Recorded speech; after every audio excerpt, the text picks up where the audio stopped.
And we're going to go to the recording. 1 second.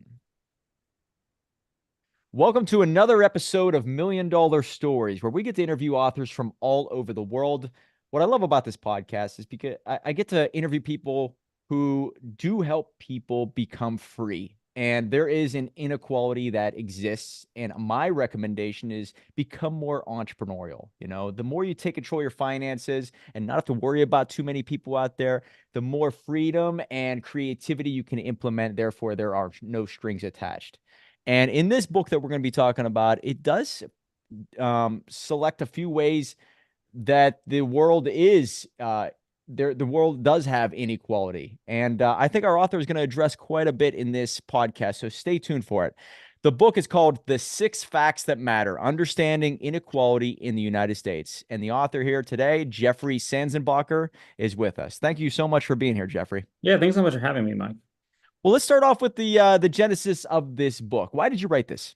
Yeah, I'm an economist by training, and I was asked almost a decade ago to teach a class on inequality and what economics has to say about inequality. I started teaching the class and I was talking about, lots of different things. Why is there a racial income gap? Why is there a gender gap? Why are middle income workers kind of struggling?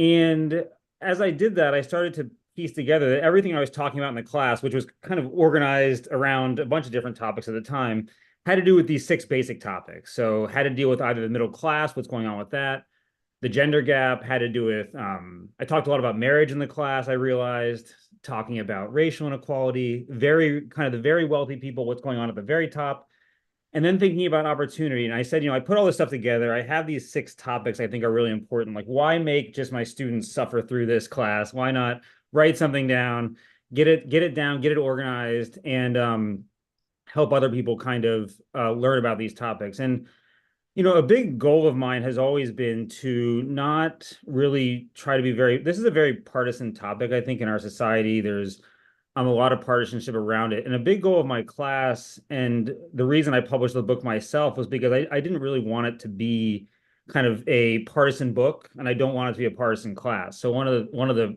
my proudest kind of reviews of the class recently was a student saying, "Hey, I'm conservative, but this class, I didn't feel like it took a liberal slant to it." Whereas this is a topic where that's a real risk. So I wanted to really come at it from an economist perspective. What do we think is going on?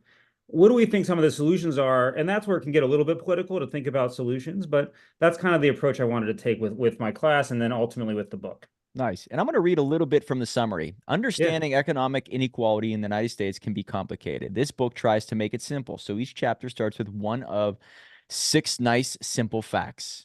The middle class wages are going nowhere.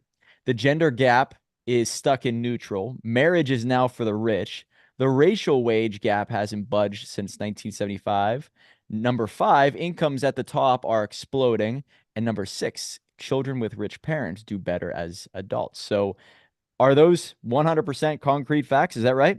Yeah, I would say, five of the six of those are very, very concrete. The one about the very rich, I would say it's pretty clear that very kind of the top 1% of earners have done better over the last 50 years than everybody else. I would say how much better is certainly a matter for debate. So, five of those six, I do a lot of the calculations myself. I could make my computer code available. That fifth one is actually really hard to investigate because, if someone goes out to take a survey, they're not getting the very top richest people into the survey. So we don't know quite as much about the very top. There's a lot of estimation that goes into it. And so that one, I always tell my students, here are the numbers that I have, but people are still debating this one. So yeah, I think they're, other than that, pretty concrete.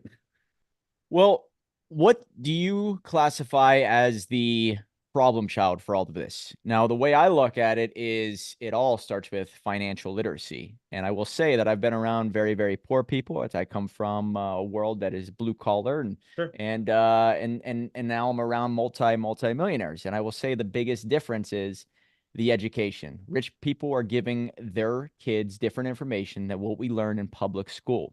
That Yep. might be by design, but it is 100% true. So I think it starts with financial literacy, which actually begins in school. And therefore, if you have somebody being taught what to do with money as compared to another person, about how to maybe invest in assets, therefore the assets produce money, therefore you have freedom. One person's going to be set on a path for success and freedom, while another individual is going to go to school, take on a lot of debt, and they're screwed possibly for life. So, what do you say is the genesis or the biggest problem child for all of this?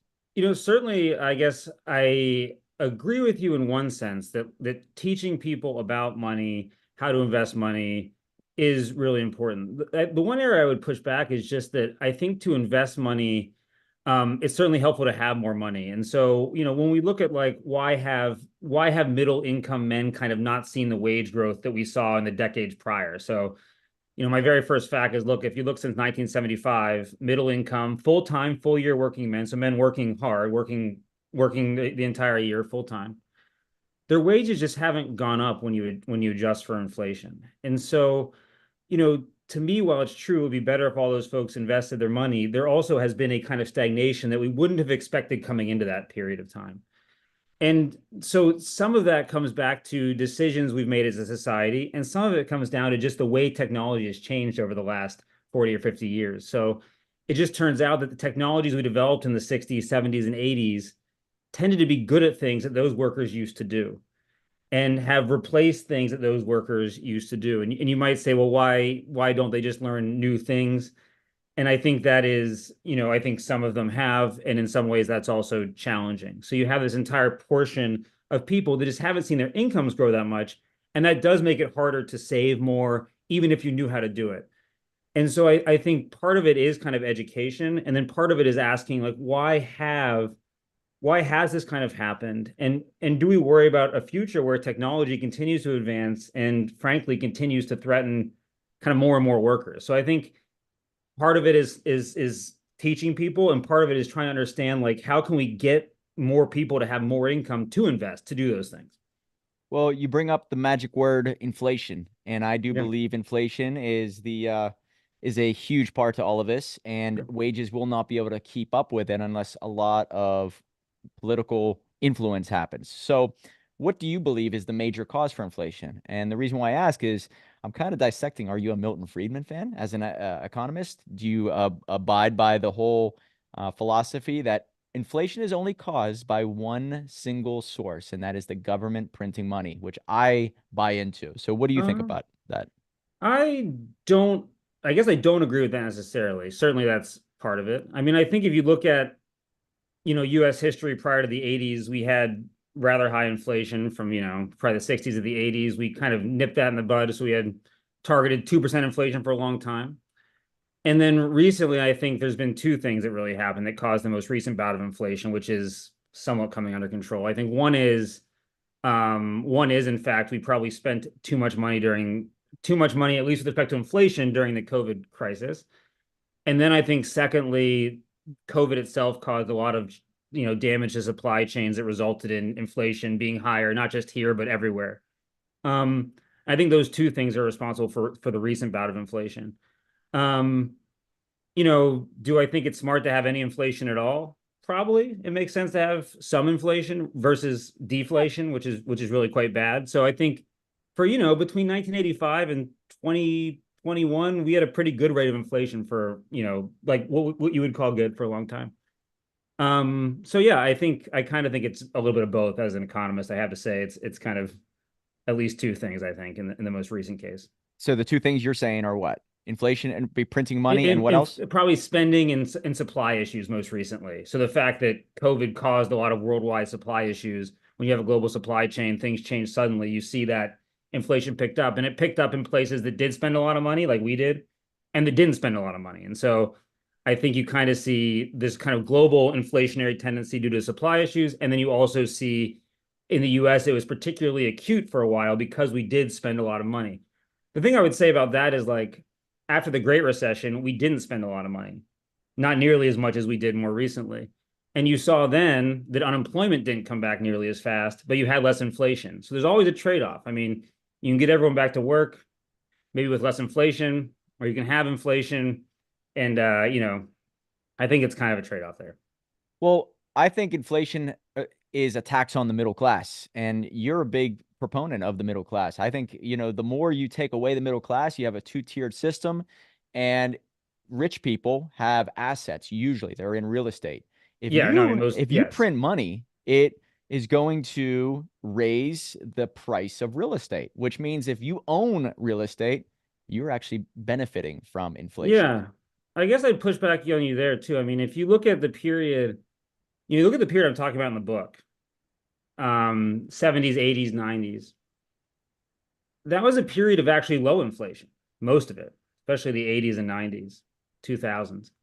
70s though was the 70s was stagflation, right? bad. 70s was Yes. bad. Yeah. I would say like if you look at the 80s, 90s, 2000s is a period where we had relatively low inflation.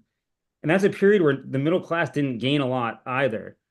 And so, there is something I think there is a very like I've been thinking about this very issue a lot recently. Is it better to have kind of a tight monetary policy where you have low inflation and where the labor market runs kind of cool? Or is it better to really push the envelope like you did recently? You have a fair amount of inflation, but actually wages grew the fastest at the bottom in the last couple of years. And so even though we did have high inflation, we also had the bottom of the labor market be really, really hot, like a lot of jobs for people at the lower end. And their wages actually, for once, grew faster than people at the top. Mm. And so I've been thinking a lot about this issue that you just brought up of like, was that low inflationary policy good for people or not? My tendency would have been to agree with you. Yeah, it's good for people to have less inflation. Recently, I've been calling my own kind of assumption to question, like why did the bottom grow so much faster than the top just recently? So I've been thinking about this. I don't know the answer, but I'm really curious about it. So yeah, I think I would have agreed with you until recently. Well, you probably are in tune with the numbers more than I am, but I Yeah, think 80% of the money supply that we have was printed in the past 4 years. It's that sounds high. I think entirely possible. I it's don't I don't know something that number. like that. Now, Milton Friedman explains printing money sort of like going out to the bar. It's amazing for a little bit, but there is a hangover coming. And whether it's right away or later, it's going to happen. So, are you afraid of what's going to happen after they just printed 80% of the entire money supply in the past 4 years? I am not. I am not afraid. Yeah, I mean, I think that there was a lot of fear about a recession coming. That hasn't necessarily happened. Inflation seems to be coming under control.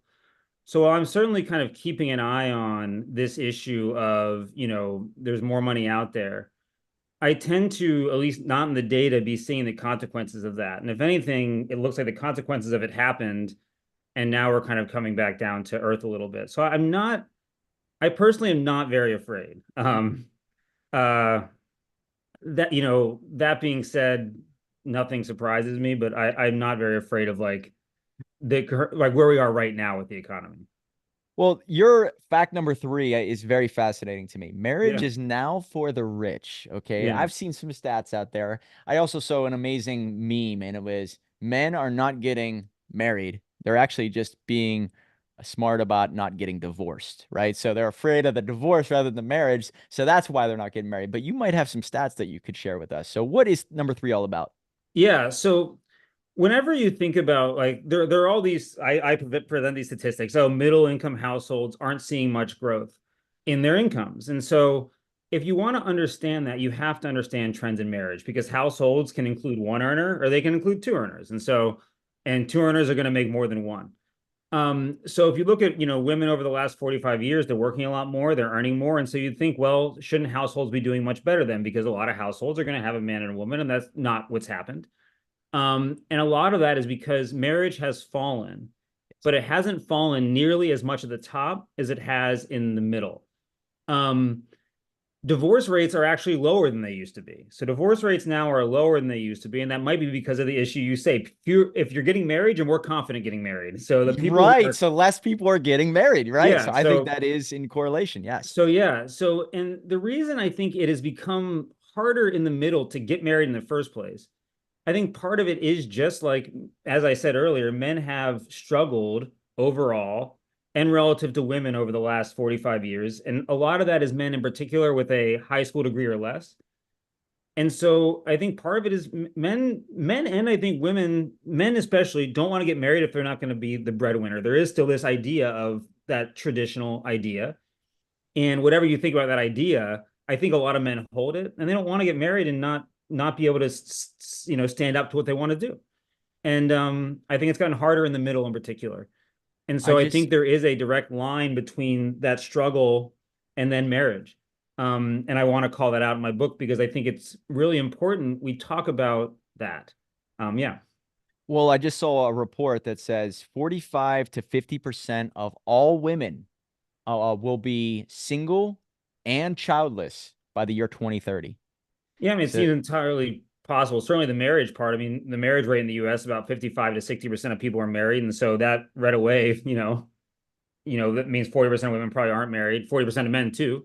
Um, and I think, having children's fertility rates are at an all-time low. I think it's costly to, have children. And I think people are, making that calculus, taking that calculus seriously. well, I think one of the craziest inventions I think people downplay, but the birth control pill that changed everything, right? You're Yeah. talking about individuals not having kids as much, taking control of their body a little bit more, but Yeah. it does create this independence where, well, you know what? I don't need to get married and I can do whatever I want. And I think that single family households, like you said, are skyrocketing because of this independence, whether that's good or bad.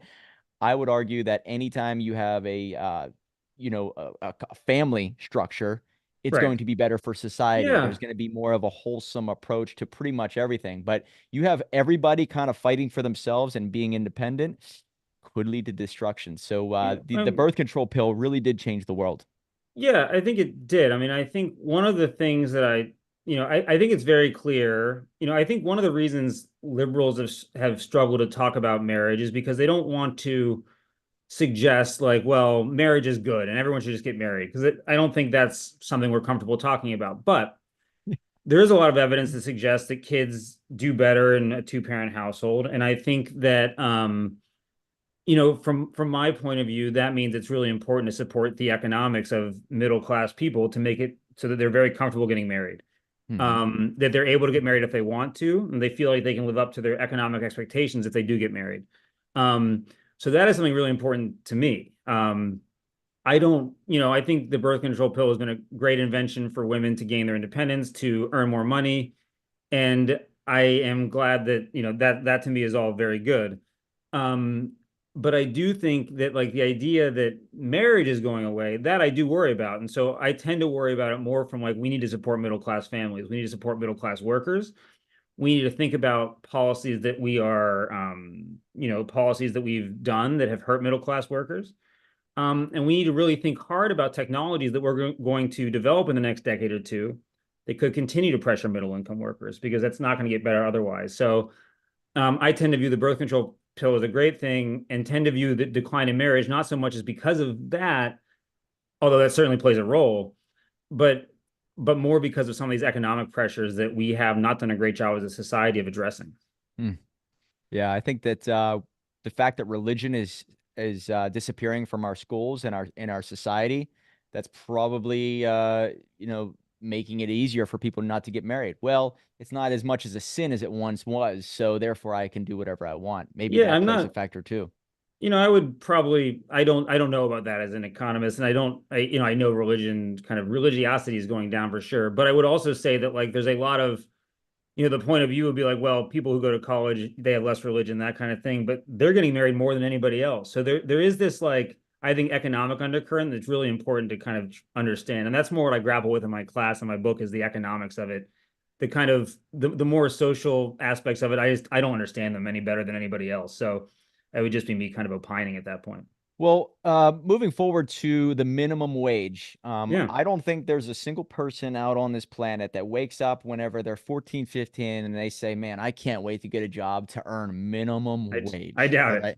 So I look at that as saying, all right, if anybody's trying to push for a higher minimum wage, they don't understand it. It's the bottom line. You only Yeah, want to be on the bottom line for a very, very short time in your life, but it's sure. basically a starting point. You should strive for excellence, strive for wealth, strive for Sure. freedom. So Yeah. where do you stand on the minimum wage? And I see anybody who's pushing for it has no idea that it's actually going to crush jobs on a long enough timeline. So what do you think? Certainly, I think like if you look at the data, the minimum wage, if you increase the minimum wage by 10%, I think that the general consensus in economics is you probably drop employment by 1%. So certainly there's a relationship between increasing the minimum wage and fewer jobs. I mean, there are theoretically almost has to be, Hmm. although, yeah, theoretically almost has to be. Yep. And I think the empirical evidence supports there is, like I said, about a 10% increase in the minimum wage, probably 1% drop in employment. Um, for those affected, and like you said, those affected mostly are probably tend to be teenagers, tend to be people at the very lower ends of the educational spectrum. So where do I stand on it? I believe that the minimum wage should at least be allowed to keep up with inflation so that it's still a binding lower constraint. I think that we've allowed it to be eroded with inflation. I think right now the minimum wage is at its lowest real point since the 60s. So um, at the federal level. I don't believe in like doubling the minimum wage. I'm not a fight for 15 kind of guy. All right. I like you then. I thought you would be, just so you know. I'm not. No, I don't think it makes sense to have a national minimum wage that's that high. In some places, that's going to be a really big deal. You're talking like a low cost state like in Alabama, making the minimum wage that high would I think really affect employment. You're talking about a doubling of the minimum wage. So I'm not for a national minimum wage that's that high. I generally support a national minimum wage that keeps up with inflation. Um, and we haven't done that. And I support that because, like you said, I think you used a good term. It's a starting point. And I think that as a starting point, we want it to have some teeth just so people who are at that lower end of the distribution, but not at the minimum wage, that they're not terrified of losing their job. I want people to feel comfortable climbing the ladder. And so if you're making, a buck above the minimum wage and you want to go ask your boss for a raise and you're worried you're going to get fired, that fear is not so high because you're not going down to nothing. And so to me, the one thing the minimum wage does that's valuable for workers, probably the most valuable thing it does, is it gives them some leverage to say, look, I want to raise, I want to go to a better job, but I know that if I lose my job somehow, I at least have something to fall back on that's not awful. So in that way, as a way to kind of give workers a little more freedom to kind of get what they want, I don't hate the minimum wage, at least keeping up with inflation. So that's kind of where I stand on it. Well, even if you give somebody $15, I just saw somebody in California, I think, try to pass a $50 an hour minimum wage. 50, all That's right? probably too high. That is insanity, right? So even if you do that, you give somebody $100 an hour, if the financial literacy is not there, it means nothing. So let's move a little bit to universal basic income. All right. So many Hmm. people say that that will solve all types of inequality. But I argue that the moment you give somebody money who has no understanding of money, it doesn't do anything for them. Because if they Yeah. get $1,000 a month, they're going to take that and put it towards shoes or drugs or alcohol, whatever. But the person who takes that and invests it, then they can become free in every shape and form. So you got to teach people about money first. And I think it all starts with the school. So universal basic income will only keep people stuck on home base, if that makes sense, or first base, however you want to look at it, because it's like a safety net. And we have a Yeah. philosophy as an entrepreneur: burn the boats, burn the ships, because if there is no safety net, you will push forward and you will become great. So that's the way we look at it. What do you believe? Universal basic income, it's an interesting concept. Part of the problem with a lot of the programs we have now is, I think about housing a lot. So I think about housing policy. And if you have something like, public housing, a lot of times it's tied to your income. And so if you go above a certain income, you might lose your housing. So there's these weird the way we do policy now, there are a lot of weird disincentives where you risk losing your house if you go above this point, or you risk losing something if you go above this point. That's true of almost any government program, almost any safety net program. Mm-hmm. Um, The penalty, right? That yeah, there are sucks. penalties baked into it. Yes. The nice thing about universal basic income as a replacement to all that stuff is it doesn't have that kind of penalty built in because you're going to get it no matter what. That's the meaning of the word universal. And so, in some ways, as a policy that would maybe get rid of some of these weird disincentives and allow people to kind of pursue making more money without fear of losing something, in that way, it's probably preferable to some of the things we have now, which are set up in a way that causes people to lose out if they step out and try to make more money. So I would say that is the good thing about universal basic income. Um, I agree with you that like I think I probably don't agree that people tend to spend money usually on what they need. So a lot of times that might just be food or clothing or things like that. So if we're not talking about a very high universal basic income, I think most people wouldn't spend it on bad things like drugs or anything like that. But they probably would spend it on things they need, and that probably wouldn't include saving. Um, Right. so I mean, I tend to agree with you that like it probably wouldn't, certainly universal basic income is not a route for anyone to become rich or to become independent or free or anything like that. But I would say it probably is a way to get rid of some of the disincentives inherent to some of the policies we do have. And if it were discussed in that way, I'd be more open to kind of thinking about it as a legitimate kind of solution. Um, as far as it being a way to like get everyone to be rich or something, I don't think it's that at all.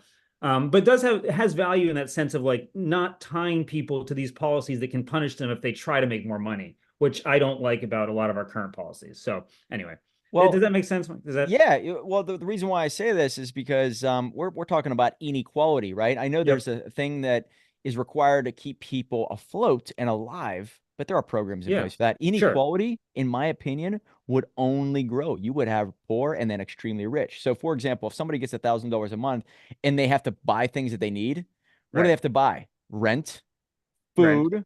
and whatever is left over, right? Rent and Yep. food, most likely clothes.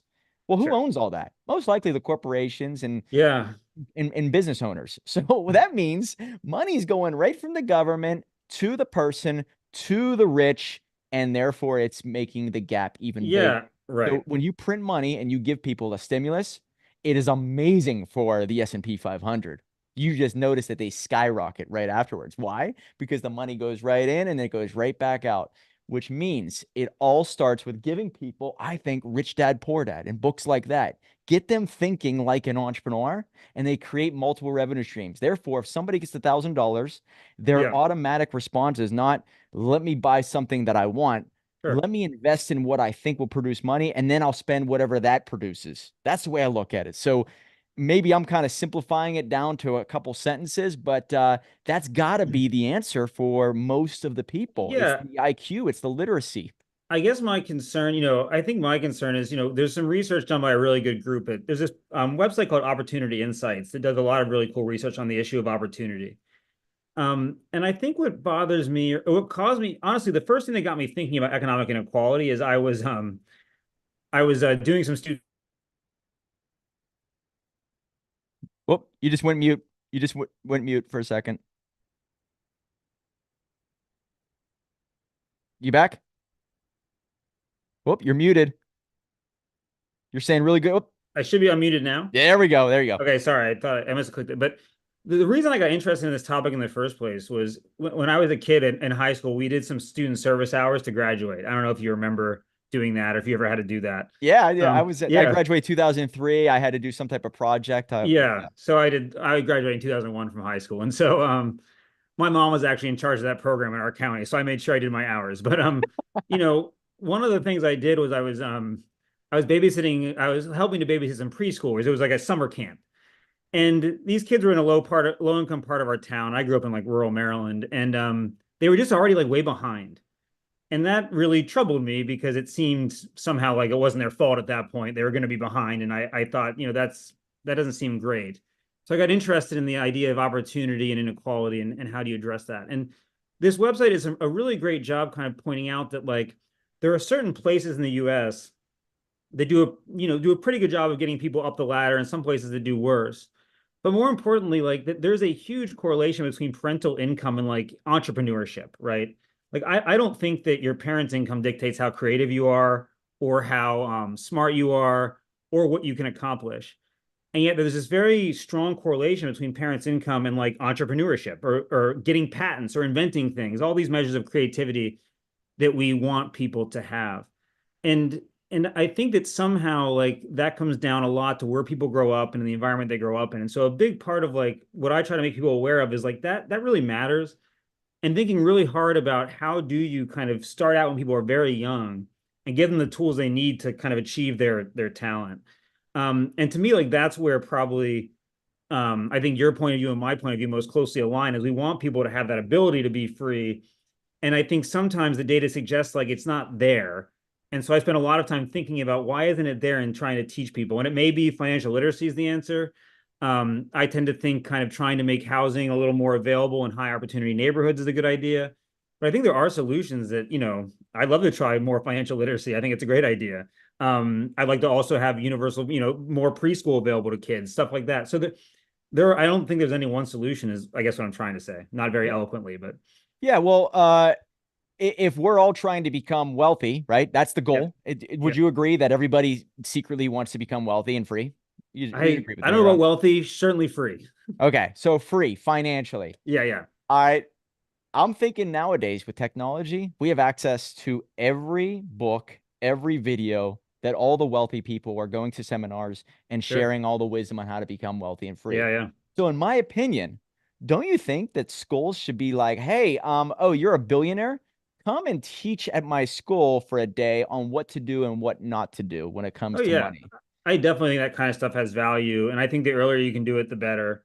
But the school Um, system, in my opinion, is demonizing capitalism and entrepreneurship. I look at the school system and they're saying, yeah, that greedy person out there, you don't want to be like that. right. However, they're the ones who are totally free. So the moment you implant that seed into somebody that says, if you are wealthy and you're rich and all that, you're a bad person, I think Yeah. it starts there. So do you agree with what I'm thinking? I mean, I generally think I was talking to my wife about this. I generally am like supportive of capitalism. I'm an economist. I think that capitalism has done tons and tons of good for our world, has lowered world poverty, has done a lot of good. I think that that is something that I think is true, that like if in a capitalist society, if you're going to produce something of value, that's generally going to mean it comes back to you at least somewhat, right? That's kind of the value of the system. I think what I really try to convey in my class is like for some reason, as the system is set up right now in the US, certain people don't quite seem to have access to that. They don't have access to that ability to create and to produce in a way that I think is probably commensurate with their talent. And I think that's what troubles me. I think that your solution sounds reasonable to me. Kind of get people, make sure you don't demonize trying to make money, which is Yes. for a lot of people a good thing. And from my point of view, it's also like try to understand the things that are getting in the way. And some of them may be things that conservatives would like to change, like regulation. Some of them may be things that liberals would like to change, like I think having better preschool would be a good thing. But I tend to think that like both sides probably have something to contribute to the discussion. And that I think is why I really try hard on my class, like not to put my opinions onto my students. And in the book, when I talk about solutions, of course, they tend to be somewhat political. I mean, if I say, hey, we should have universal pre-K, that's political, right? Yeah. But in my class, what I say is there's a lot of evidence that pre-K can help students kind of achieve later on in life. And whether you think we should have universal pre-K then becomes a question of cost, of do you think the government should be involved in that or not, which is a question I don't know what the answer to as an economist. Um, do you think that it's worth sacrificing other programs or is it worth higher taxes? I don't know the answer to that. Like that becomes where we have to have a discussion. But I think like the evidence suggests that would help children achieve more. I think that evidence is pretty clear. And then what to do with that evidence, I think is much less clear. Um, and that I think is like, I think financial literacy, I think the evidence suggests is a good thing. Mhm. When should it be taught? How should it be taught? What is the cost of it? That's all stuff we can debate. Um, but I think inevitably it'd be a good thing. Yeah. So when you're analyzing how inequality progresses, Yeah. what do you notice more than anything else? Is it location? Is it access to information or education at a very young age? Is it you know, health? I mean, what Yeah. is the biggest red flag that shows this is probably a person that's going to be on the right path and this person is going to be on the wrong path? Yeah, I mean, I think one thing is access to early childhood education. So I'm talking before kindergarten. I think probably the best thing we could do as a society to really make sure people live up to their kind of their potential is probably some kind of high quality preschool. And I think it's hard to design it. There are some preschools that have been shown to work well and some that don't work as well. So I think it would take some real thought. But have you ever heard of the economist James Heckman. Mm-mm, no. He's a conservative economist. He's not a liberal, but he he's very, very pro good preschool. If you look up his website, it's called the Heckman Equation. This is a guy that like is not, like I said, he's a very conservative economist, but he likes the idea of universal pre-K because it's cost effective. It's like you spend $1 on universal pre-K, that person's more likely to have a job. They're less likely to go to jail. We spend less money on them. So he might not care at all about, you know, he may not care at all about inequality for all I know, but he cares about like this thing being cost effective. Wow. And so that's kind of where it's like, he went and spoke with went on a speaking tour with Obama, and it's like he probably didn't agree with Obama on anything else, but like this was important to him. And I think that's where like maybe you're conservative, you don't want to waste money. You like this policy. Maybe I'm liberal, I want everyone to have a fair shot. I like this policy. And so there's probably like a way to come together and say, hey, we should think about doing this more better than we do it now. So that's the first thing, is like some kind of universal pre-K, or at least a higher quality pre-K being more widely available, I think would be very important. And having access to that is probably a clue as to how someone's going to do. I think the second thing is like, where does someone live? Um, you know, there are places where low income kids do well as adults. And those places tend to be not very racially segregated. They tend to have a lot of economic opportunity nearby. So like again, expanding more economic opportunity, something conservatives can agree on. And as a more liberal person, as you can probably pick up, I would like that too, because it helps people kind of climb the social ladder, and that's important to me. So I think looking at where people grow up, making sure that there are opportunities in all places, making sure areas are not economically segregated. The way we do housing in the US, areas tend to be very segregated. If you can think of whatever big city you're nearest, you can probably think of the areas that are low income areas in that area and high income area places in that area. To me, it doesn't need to be that way. We've kind of constructed it to be that way. We designed it to be that way, sometimes through a lot of regulation that shouldn't be there. And I think that encouraging areas to be more economically diverse means those low income folks, they come into contact with those high income folks, right? I mean, networking, really important. Yep. If you're a person living in like a part of Boston where there aren't any high income people, you're not going to run into someone in an elevator and talk to them about something and it ends up being a good business idea. You just don't have access to that. So I think desegregating housing would be the next thing I would try to do, and trying to mix people up a little bit more so they run into each other a little bit more. That'd be the other thing. Well, with social media, I think that the landscape has changed. Yeah, I'm it's in true. Pittsburgh, Pennsylvania. I was able to build this business by traveling to certain locations or meeting people online, building a Yeah, relationship, and therefore we can have an alliance and grow things together. So yeah. I think the technological advances in the past 15, 20 years have really given anybody a chance if they're in the United States and they have access to the internet. So Yeah, that is a good point. Actually, it's funny you should mention that. That group that I love at Opportunity Insights, they just did a paper on social media and networks and how it does help people, it does help people. And what they found was, if you are in an area where you tend to be mingling with higher income folks on social media or on Facebook or on places like that, that is good for your outcomes. I think part of the problem is that if you really are in like a really segregated area economically or racially or whatever, you might not have those people in your network at all to kind of be there as an example or as a sounding board or as a source of funding, maybe importantly at first. Um, so you may not have those people as much as if you are a low income person living in an economically diverse area. Um, and so I think having economic diversity geographically, even though you're right, social media opens it up to more people, it's still probably important just to raise your awareness of there are these people out there who are kind of maybe able to help or maybe able to be an example.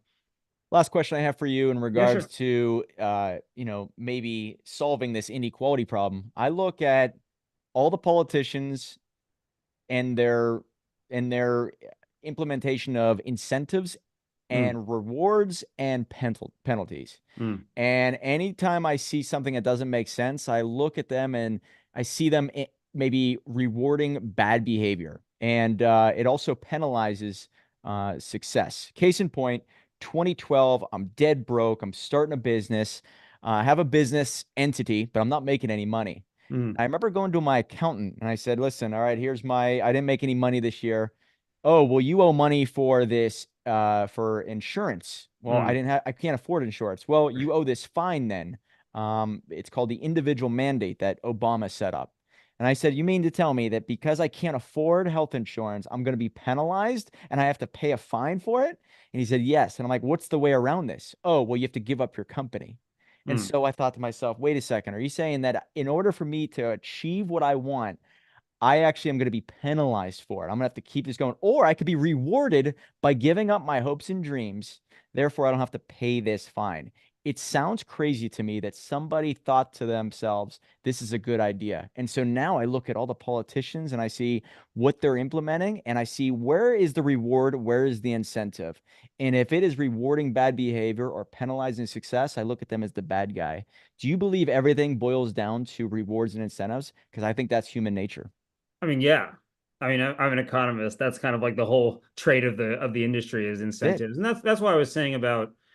Look, I mean, the Affordable Care Act, tend to think, I mean, I tend to be against the idea of employers providing insurance at all. I think health insurance should be somehow provided differently than the way we do it here in the US.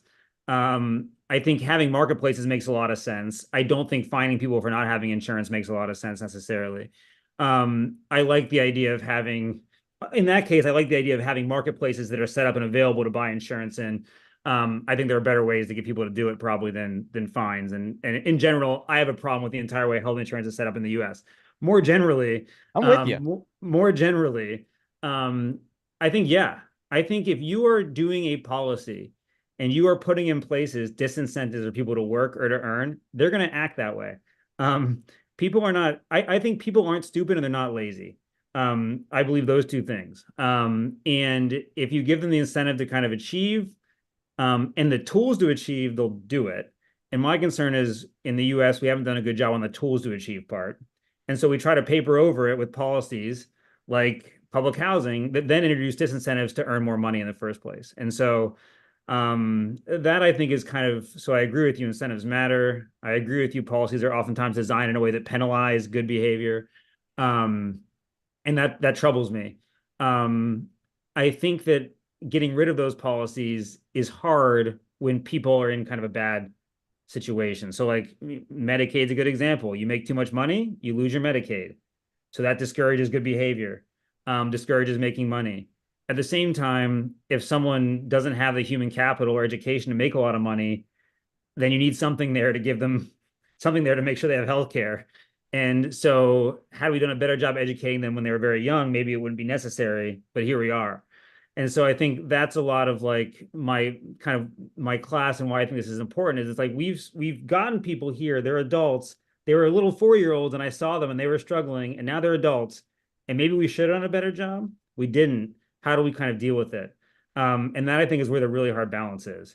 So that's kind of, I guess, a way of agreeing with you and also disagreeing with you at the same time, which is an Yeah. economist special. Well, yeah, that's right. Well, when I first started this call, I thought, man, he's going to be a straight liberal. It sounds like you're down the middle, maybe even a little bit conservative. It sounds interesting, man. Just so you Yeah, know. I'm trying to be down the middle. I mean, I don't think a good way to get 120 kids to listen to you is to be biased. I want them to know what I think the evidence is, and they can figure out where I stand on things. They can read between the lines if they want to, but like, I'm not here to tell people necessarily what to think, but more kind of what the data say and what's been going on. Yeah, more of a scientist, more of a analytical approach rather than emotional, which is very Try. good. I try. Outside of your own book, is there one that you recommend for anybody listening that maybe put you on this path or was a defining moment in your life? Yeah, I mean, honestly, the defining moment in my life where I took Econ 101, I had a great professor who made it really fun and interesting. So I would encourage anyone that can to get a book on economics, my book if you want to, but to get a book on the basics of economics and read it and really get into it as a discipline. You know, I always had trouble finding a really simple book that could explain it. That's one of the reasons I wrote my book. Um, but I think if you get a chance to kind of take an econ class, even one kind of a master class online, or go to Khan Academy or something like that, to me that's really valuable. So that's something I'd recommend. Right? I mean, just understand money, understand numbers, and the more you Yeah, focus on it, whatever you focus on grows. Yeah. And my philosophy and everything is just think like an entrepreneur. And I think if you do that, it's understanding economics is a byproduct. So Yeah. great recommendation. But anyway, guys, the book is called The Six Facts That Matter: Understanding Inequality in the United States. And Jeffrey, is there a website or a social media channel that you recommend people to look up? I have a website called it's called Progress Less, PROGRESSLESS.org. I write about issues of inequality there. Again,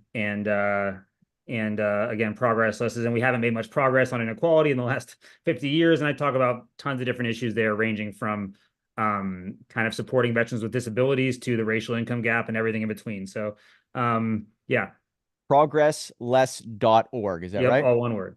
Yeah, you know what? I was looking at that today, and you Oh do yeah. have articles about AI and how much it's going to potentially Yeah. impact our society. And I believe AI is going to create a world where mediocrity will not be tolerated. So it's going to disrupt a lot of people, in my opinion. And this is just the beginning for sure. Yeah, and I guess right. And my point would be like, is that how do we make sure that's not horrible for a lot of people is something I worry about. And maybe they'll overcome, but we have to give them the tools to overcome, and that's my concern. But anyway, Yeah. we'll see. Check out the website, guys, and his book. It looks like you give a portion of the proceeds to a great cause. I think it's Big Brothers, Big Sisters of Eastern Massachusetts. So Yep. you're a good person, man. Thank you so Yeah. much for being here. Thanks, Mike. Thanks for having me. It was fun talking to you. Yeah. And remember, guys, $1 million book will lead to $1 million life.